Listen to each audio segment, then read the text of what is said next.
नमस्कार साथियों, आप देख रहे हैं यूपी समाचार। यहाँ पर आपको 20 मिनट में यूपी की 50 बड़ी खबरें मिलेगी, तो वीडियो को पूरा जरूर देखें। आज की पहली खबर, योगी बोले बेटियों को छेड़ा तो यमराज टिकट काट देंगे, माफिया मिट्टी में मिले, गुंडे भाग गए। सीएम योगी ने शुक्रवार को देवरिया में सपा पर जमकर हमला बोला। उन्होंने कहा, इन लोगों ने विकास को बाधित किया, जनता का शोषण किया, चेहरा देखकर योजनाओं का लाभ देते थे, अपने परिवार का पेट भरते थे, लूट मचा रखी थी। आज ऐसा कुछ नहीं है, माफिया मिट्टी में मिल गए, गुंडे पलायन कर गए। जिसने जनता जनार्दन को आंख दिखाने का प्रयास किया, वह अपने आप ही यमराज के घर से धार गया।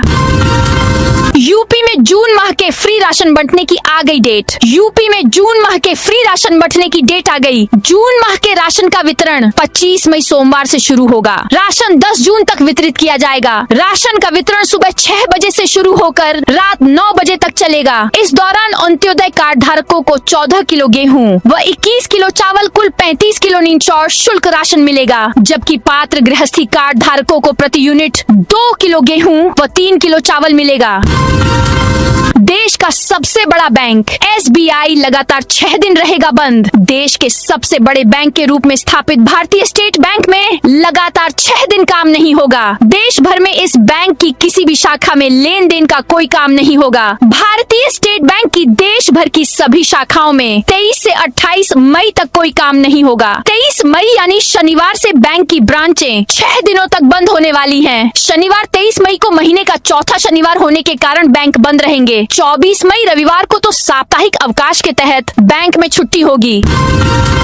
शुभेंदु बोले, अवैध बांग्लादेशियों को सीधे बीएसएफ को सौंपेंगे, कोर्ट में पेशी नहीं होगी। पश्चिम बंगाल सरकार अवैध बांग्लादेशी प्रवासियों को कोर्ट की बजाय सीधे सीमा सुरक्षा बल बीएसएफ को सौंपेगी। यह जानकारी पश्चिम बंगाल के मुख्यमंत्री शुभेंदु अधिकारी ने गुरुवार को दी। नया नियम 20 मई से लागू हो गया है। शुभेंदु ने कहा कि इस बारे में पुलिस कमिश्नर और रेलवे सुरक्षा बल को निर्देश जारी कर दिए गए हैं। नए नियम के मुताबिक जो लोग अवैध प्रवासी पाए जाएंगे और नागरिकता संशोधन कानून के तहत नागरिकता पाने के हकदार नहीं होंगे। यूपी में मातृ मृत्यु दर शून्य करने के लिए रोड मैप तैयार। प्रदेश में रोकी जा सकने वाली मातृ मृत्यु को शून्य करने के लिए राज्य परिवर्तन आयोग एसटीसी द्वारा तैयार किए गए प्रस्तावित मसौदे को मुख्यमंत्री योगी आदित्यनाथ की सहमति मिल गई है। रोड मैप को अंतिम रूप देते हुए 1 महीने के अंदर ही इस दिशा में काम शुरू कर देने की तैयारी है। राज्य मुख्यालय पर नेशनल हेल्थ मिशन और राज्य परिवर्तन आयोग में अलग अलग समर्पित वॉर रूम स्थापित किए जाएंगे। वॉर रूम को कॉल सेंटर नंबर 102 से जोड़ते हुए ऐसे मामलों की 24 घंटे निगरानी की जाएगी। यूपी कांग्रेस अध्यक्ष अजय राय ने मोदी को अपशब्द कहे। यूपी कांग्रेस अध्यक्ष अजय राय का एक वीडियो सामने आया है, जिसमें वो प्रधानमंत्री नरेंद्र मोदी को अपशब्द कह रहे हैं। अजय राय शुक्रवार को महोबा में पुलिस को चकमा देते हुए कथित गैंगरेप और अपहरण पीड़ित नीट छात्रा से मिलने पहुंचे थे। मुलाकात के बाद जब अजय राय वापस जाने के लिए अपनी कार में सवार थे, तभी अपने एक कार्यकर्ता से उन्होंने पीएम मोदी, महोबा एसपी शशांक सिंह और उनकी मां को अपशब्द कहे। उनकी यह बातचीत कैमरे में रिकॉर्ड हो गई। अजय राय पर भाजपा के कई बड़े नेताओं ने पलटवार किया है। 1 मई को अजय राय जब बीमार हुए थे, तब पीएम मोदी ने एक्स पोस्ट कर उनके स्वस्थ होने की कामना की थी। भाजपा ने इसी बात को आधार बनाकर कहा, कांग्रेस का स्तर यही है जो शिष्टाचार का जवाब अभद्रता से देती है।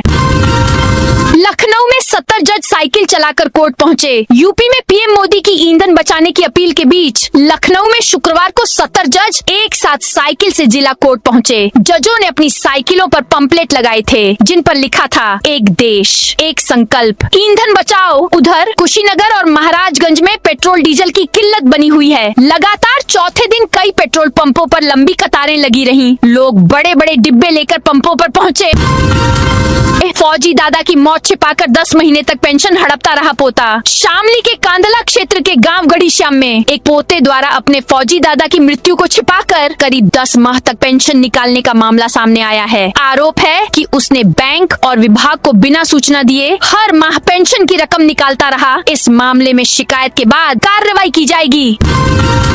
लखनऊ में ज्यादा फीस लेने वाले 8 नामी स्कूलों को नोटिस। यूपी के लखनऊ में ज्यादा फीस लेने वाले 8 निजी स्कूलों को नोटिस जारी जारी किया गया है। साथ ही 5 लाख रुपए तक जुर्माना लगाने की चेतावनी भी दी गई है। डीएम विशाख जी की अध्यक्षता में गुरुवार जिला शुल्क नियामक समिति की बैठक हुई, जिसमें बच्चों से तय मानक से ज्यादा फीस लेने वाले स्कूलों को नोटिस जारी कर 5 लाख रुपए जुर्माने की चेतावनी दी गई। इनको 1 जून तक जवाब देने का मौका दिया गया है। समिति को 20 विद्यालयों के खिलाफ बड़ी फीस लेने की 28 शिकायतें मिली थीं। जांच में 8 शिकायतें सही पाई गयी। भारत का तीसरा सबसे बड़ा तेल सप्लायर बना वेनेजुएला। हॉर्मुज स्ट्रेट बंद होने के बाद वैश्विक तेल बाजार में उथल पुथल मच गई है। ऐसे वक्त में जब मिडिल ईस्ट के देशों की तेल सप्लाई पर असर पड़ा, तब वेनेजुएला अचानक भारत का तीसरा सबसे बड़ा कच्चा तेल सप्लायर बनकर उभरा है। एनर्जी ट्रैक करने वाली एजेंसी केपलर के डेटा के मुताबिक वेनेजुएला ने मई 2026 में सऊदी अरब और अमेरिका दोनों को पीछे छोड़ दिया है। अभी केवल रूस और यूएई ने ही वेनेजुएला से ज्यादा तेल सप्लाई किया है। मानदेय बढ़ाने के बाद शिक्षा मित्रों को अब एक और सौगात दे सकती है योगी सरकार। परिषदीय विद्यालयों में शिक्षा मित्रों का मानदेय 10,000 से बढ़ाकर 18,000 रुपए किए जाने के बाद अब उनकी सेवा अवधि बढ़ाने को लेकर भी शासन स्तर पर हलचल तेज हो गई है। फिलहाल शिक्षा मित्रों और अनुदेशकों की सेवा अवधि 60 वर्ष निर्धारित है, लेकिन इसे 62 वर्ष करने की मांग उठ रही है। इसी मांग को लेकर शासन को मिले विभिन्न प्रत्यावेदनों के आधार पर अब कई जिलों के जिला बेसिक शिक्षा अधिकारियों बीएसआई से विस्तृत रिपोर्ट मांगी गई है।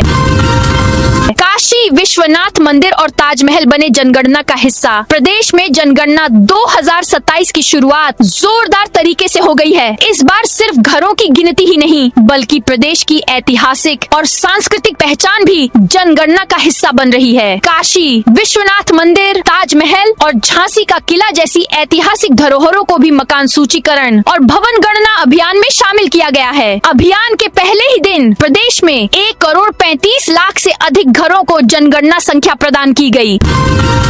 सड़कों पर नमाज को लेकर सीएम योगी के बयान के समर्थन में मुस्लिम धर्मगुरु मुख्यमंत्री योगी आदित्यनाथ के सड़कों पर नमाज नहीं के बयान के समर्थन में मुस्लिम धर्मगुरु भी आ गए हैं। इन सब ने एक स्वर में कहा है कि बकरीद की नमाज मस्जिदों के भीतर ही अदा की जाएगी। इतना ही नहीं, अगर जरूरत पड़ी तो नमाज अलग अलग शिफ्ट में होगी। मुस्लिम धर्मगुरुओं ने कहा है कि ईद उल अजहा यानी बकरीद की नमाज हर वर्ष की तरह इस बार भी मस्जिदों और ईदगाहों के परिसर के भीतर ही अदा की जाएगी। भीड़ ज्यादा होने की स्थिति में नमाज के लिए कई शिफ्ट की व्यवस्था की जा सकती है। विदेश से अपराध चलाने वाले 10 गैंगस्टरों के पासपोर्ट रद्द कराएगी दिल्ली पुलिस। विदेश की धरती पर बैठकर भारत में सुपारी किलिंग, रंगदारी और आतंक का नेटवर्क चला रहे गैंगस्टरों पर नकेल कसने के लिए दिल्ली पुलिस ने बड़ा कदम उठाया है। पुलिस आयुक्त सतीश गोलछा के निर्देश पर दिल्ली पुलिस की क्राइम ब्रांच ने बीते दिनों विदेश से गिरोह ऑपरेट करने वाले 10 अपराधियों की सूची विदेश मंत्रालय को सौंपी है, जो लंबे समय से विदेश में रह रहे हैं। मंत्रालय से अपराधियों के पासपोर्ट दिल्ली पुलिस ने तुरंत रद्द कराने का अनुरोध किया है।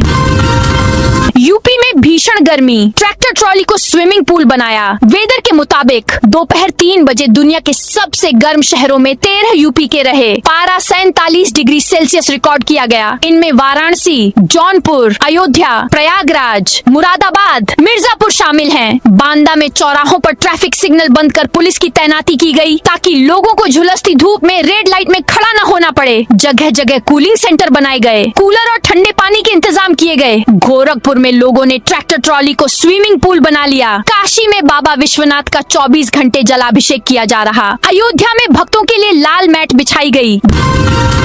जहांगीरपुर खादिर के किसानों ने डीएम को ज्ञापन सौंपा। मथुरा के जहांगीरपुर खादिर गांव के किसानों ने अपनी समस्याओं को लेकर जिलाधिकारी को ज्ञापन सौंपा है। भारतीय किसान यूनियन सुनील के पदाधिकारियों के साथ किसानों ने आरोप लगाया कि उनकी अधिग्रहित कृषि भूमि के बदले प्रशासन द्वारा दी गई जमीन पर भी दबंगों ने अवैध कब्जा कर लिया है।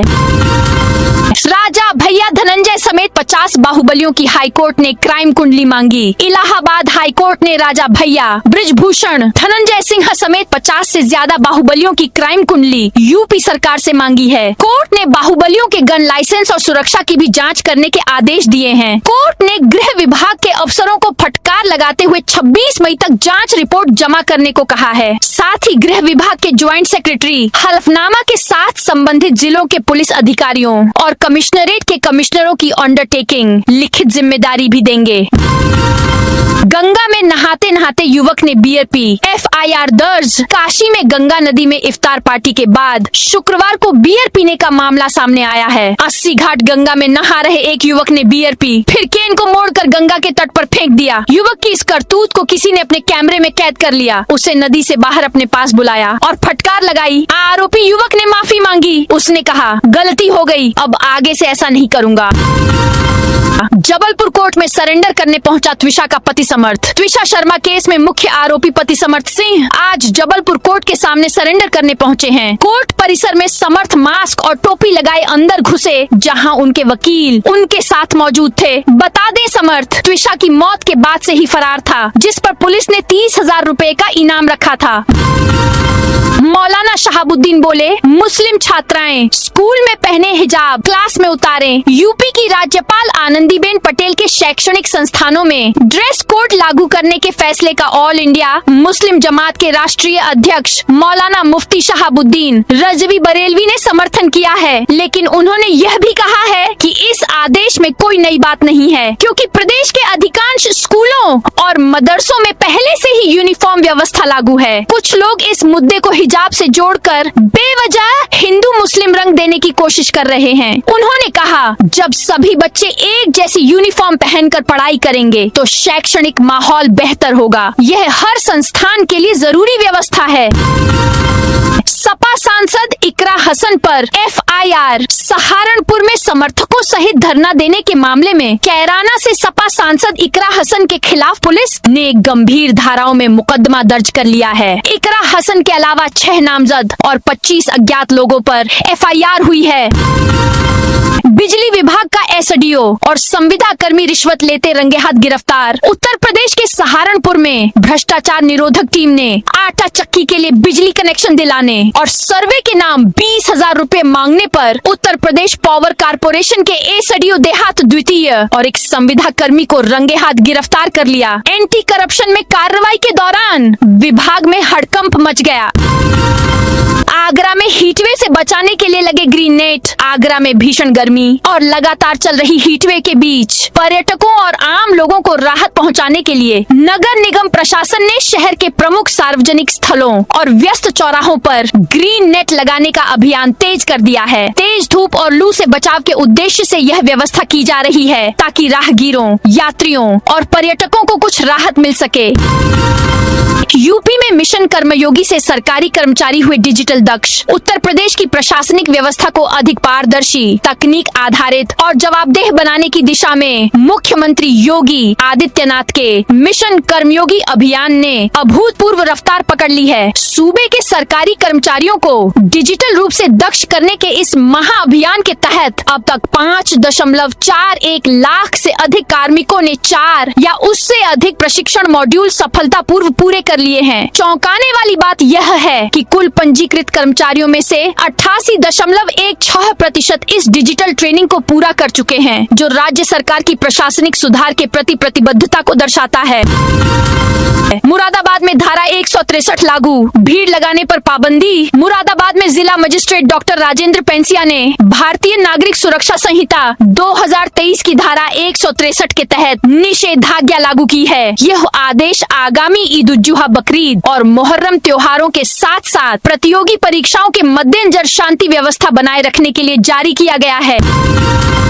आज से जनगणना वाले आपके घर गिनेंगे, पूछेंगे 33 सवाल। यूपी में आज से मकानों को गिनने का सिलसिला शुरू होगा, जबकि इंसानों की गिनती दूसरे चरण यानी अगले साल फरवरी में होगी। शुक्रवार से जनगणना के लिए नियुक्त प्रगणक घर घर जाएंगे और लोगों से 33 सवाल पूछेंगे। इन सवालों के जवाब को प्रगणक मोबाइल एप्लीकेशन पर फीड करेंगे। स्वगणना का गुरुवार को अंतिम दिन था। 7 से 21 मई तक चली मुहिम के दौरान 46,93,783 लोगों ने स्वगणना की, जिसमें राज्यपाल आनंदीबेन, मुख्यमंत्री योगी आदित्यनाथ भी शामिल हैं। पश्चिमी उत्तर प्रदेश में होगी गन्ना विश्वविद्यालय की स्थापना। सरकार पश्चिमी उत्तर प्रदेश में गन्ना विश्वविद्यालय की स्थापना की तैयारी कर रही है। गुरुवार को अपर अपर मुख्य सचिव गन्ना एवं चीनी विभाग वीणा कुमार मीणा के साथ हुई बैठक में भारतीय किसान यूनियन अराजनैतिक की ओर से यह मांग की गई। इस पर अपर मुख्य सचिव ने सहमति जताई और प्रस्ताव तैयार करने की बात कही। गन्ना विश्वविद्यालय में अधिक उत्पादकता देने वाली व रोग मुक्त प्रजातियां विकसित की जाएंगी। योगी सरकार ने पीसीएस अफसरों के लिए जारी कर दिया सख्त आदेश। प्रदेश सरकार ने वार्षिक गोपनीय प्रविष्टि भरने में हो रही देरी पर कड़ा रुख अपनाया है। नियुक्ति विभाग की ओर से जारी आदेश में सभी पीसीएस अधिकारियों को निर्देश दिए गए हैं कि वित्तीय वर्ष 2025 से 26 की वार्षिक गोपनीय प्रविष्टि के लिए स्वमूल्यांकन आख्या 31 मई से पहले हर हाल में स्पैरो पोर्टल पर अपलोड कर दी जाए। यूपी में बसों और टैक्सियों की इस खास डिवाइस से होगी निगरानी। प्रदेश में बस, टैक्सी और अन्य सार्वजनिक सेवा वाहनों की निगरानी अब और मजबूत होगी। यात्रियों की सुरक्षा बढ़ाने और सफर को अधिक पारदर्शी बनाने के लिए परिवहन विभाग ने vehicle location tracking device VLTD को लेकर फैसला लिया है। 1 जनवरी 2019 से पहले और बाद में पंजीकृत सार्वजनिक सेवा वाहनों में VLTD लगाने के लिए कई नई कंपनियों और मॉडलों को मंजूरी दी गई है। कॉकरोच बनकर नाचते हुए अफसरों के पास पहुंचा युवक। नदी में गिरते गंदे नालों के विरोध में मथुरा के एक युवक ने कॉकरोच बनकर प्रदर्शन किया है। युवक कॉकरोच की वेशभूषा पहनकर नगर निगम कार्यालय पहुंचा, जिसे देखकर वहां मौजूद लोग हैरान रह गए। कॉकरोच की ड्रेस पहने युवक नगर निगम परिसर में नाचते गाते हुए पहुंचा और यमुना में गिर रहे गंदे पानी के खिलाफ नाराजगी जताई। कुछ ही देर में लोगों की भीड़ जुट गई और कई लोगों ने अपने मोबाइल से वीडियो बनाना शुरू कर दिया। लखनऊ में लगातार बिजली कटौती पर पावर हाउस का घेराव। पिछले कुछ दिनों से पड़ रही भीषण गर्मी की वजह से बिजली की खपत बढ़ी है, जिसके कारण कई जगह व्यवस्था भी डगमगा गई है। बिजली कटौती से परेशान लोगों का पारा चढ़ गया तो लखनऊ में बवाल मचा। लखनऊ के तेलीबाग, मवैया, उतरेटिया और आसपास के इलाकों में लगातार हो रही बिजली कटौती के विरोध में गुरुवार सुबह लोगों का गुस्सा सड़क पर फूट पड़ा। पूरी रात बिजली न आने और पानी संकट से परेशान सैकड़ों लोगों ने रायबरेली रोड शहीद पथ के नीचे बैरियर लगाकर सड़क जाम कर प्रदर्शन किया। प्रदर्शन के चलते काफी देर तक यातायात बाधित रहा और वाहनों की लंबी कतारें लग गईं। यूपी की देसी गायों का दूध बढ़ाएगा भारतीय सेना की ताकत। उत्तर प्रदेश में गौ संरक्षण अब केवल धार्मिक आस्था तक सीमित नहीं है, बल्कि यह राष्ट्र रक्षा और ग्रामीण समृद्धि का एक अत्याधुनिक आर्थिक मॉडल बन चुका है। मुख्यमंत्री योगी आदित्यनाथ की दूरदर्शी नीतियों के चलते उत्तर प्रदेश की स्वदेशी नस्ल की गायों, गिर, साहिवाल के हाई प्रोटीन दूध और गौ उत्पादों की मांग अब भारतीय सेना में तेजी से बढ़ी है। सैनिकों की फिटनेस और पोषण संबंधी जरूरतों को पूरा करने के साथ साथ यूपी का यह प्रीमियम दूध अब अमेज़न जैसे ई-कॉमर्स प्लेटफॉर्म्स के जरिए देश के बड़े महानगरों तक पहुंच रहा है, जिसने गो आधारित अर्थव्यवस्था को एक नई वैश्विक पहचान दी है। पीएम मोदी को झालमुड़ी खिलाने वाले दुकानदार को मिली जान से मारने की धमकी। बंगाल विधानसभा चुनाव प्रचार के दौरान झाड़ग्राम में प्रधानमंत्री नरेंद्र मोदी को झालमुड़ी खिलाने वाले दुकानदार विक्रम साहू को जान से मारने की धमकी मिली है। दुकानदार की ओर से दावा किया गया कि पिछले कुछ दिनों से उसे पाकिस्तान और बांग्लादेश से रोजाना धमकी भरे कॉल आ रहे हैं। साहू ने कहा कि मुझे पाकिस्तान से वीडियो और फोन के जरिए बार बार जान से मारने की धमकियां मिल रही हैं। वे मुझे बम से उड़ाने की धमकी दे रहे हैं। वह और उनका परिवार अंतर्राष्ट्रीय नंबरों से आ रही इन धमकियों से खौफ में है। हरदोई में 863 वाहनों का चालान, 82 वाहन सीज। हरदोई जनपद में सड़क सुरक्षा के तहत ट्रैफिक पुलिस ने एक विशेष यातायात अभियान चलाया। इस दौरान कुल 863 वाहनों का चालान किया गया और 82 वाहनों को सीज किया गया। अभियान का मुख्य उद्देश्य यातायात नियमों का पालन सुनिश्चित कर सड़क दुर्घटनाओं को कम करना था। अभियान में 97.25 लाख शमन शुल्क वसूला गया। पुलिस अधीक्षक अशोक कुमार मीणा के निर्देश पर यह अभियान जिले भर के प्रमुख चौराहों, बाजारों, हाईवे और संवेदनशील इलाकों में चलाया गया। पुलिस और यातायात टीम ने संयुक्त रूप से सघन जांच की। सपा नेता सत्य यादव 30 दिन बाद जेल से रिहा। गाजीपुर के चर्चित कटारिया पथराव कांड में समाजवादी पार्टी सपा के नेता सत्य यादव को आज जिला कारागार से जमानत पर रिहा कर दिया गया। उनकी रिहाई करीब 30 दिन बाद हुई है। यह मामला 22 अप्रैल 2026 को करंडा थाना क्षेत्र के कटारिया गांव में हुए बवाल बवाल और पथराव से जुड़ा है। घटना के बाद पुलिस ने सपा के 46 नेताओं और कार्यकर्ताओं के खिलाफ नामजद मुकदमा दर्ज किया था। इसके अतिरिक्त 200 अज्ञात लोगों को भी आरोपी बनाया गया था। पुलिस ने इस मामले में सत्य यादव सहित कुल 16 लोगों को गिरफ्तार कर जेल भेजा था। भाजपा नेताओं ने बिजली कटौती पर एमडी से मुलाकात की। मेरठ में बिजली कटौती की समस्या को लेकर भाजपा मेरठ महानगर अध्यक्ष विवेक रस्तोगी और राज्यसभा सांसद डॉक्टर लक्ष्मीकांत वाजपेयी ने पश्चिमांचल विद्युत वितरण निगम लिमिटेड के प्रबंध निदेशक से मुलाकात की। इस बैठक में स्थानीय स्तर पर मौजूद खामियों को दूर करने पर विशेष जोर दिया गया।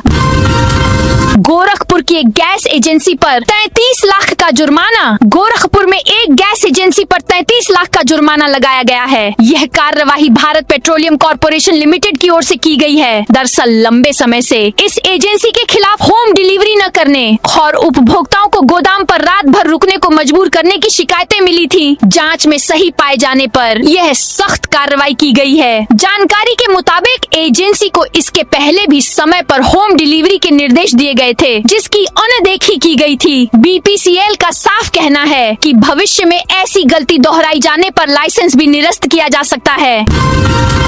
सड़क दुर्घटना पर ड्राइविंग लाइसेंस होंगे निरस्त। मिर्जापुर के विंध्याचल मंडलायुक्त राजेश प्रकाश ने सड़क दुर्घटनाओं को रोकने के लिए सख्त निर्देश जारी किए हैं। उन्होंने घोषणा की कि सड़क दुर्घटना के दोषी चालकों के ड्राइविंग लाइसेंस निरस्त कर दिए जाएंगे। आगरा में अवैध पार्किंग पर प्रभारी मंत्री नाराज। उत्तर प्रदेश के पर्यटन एवं संस्कृति मंत्री जयवीर सिंह शुक्रवार को आगरा पहुँचे। उन्होंने सर्किट हाउस में जनप्रतिनिधियों और अधिकारियों के साथ समीक्षा बैठक की। इस दौरान उन्होंने शहर के विकास कार्यों की प्रगति की जानकारी ली और संबंधित अधिकारियों को आवश्यक दिशा निर्देश दिए। मंत्री ने भाजपा पदाधिकारियों और कार्यकर्ताओं के साथ भी अलग से बैठक कर संगठनात्मक गतिविधियों और विकास योजनाओं पर विस्तार से चर्चा की।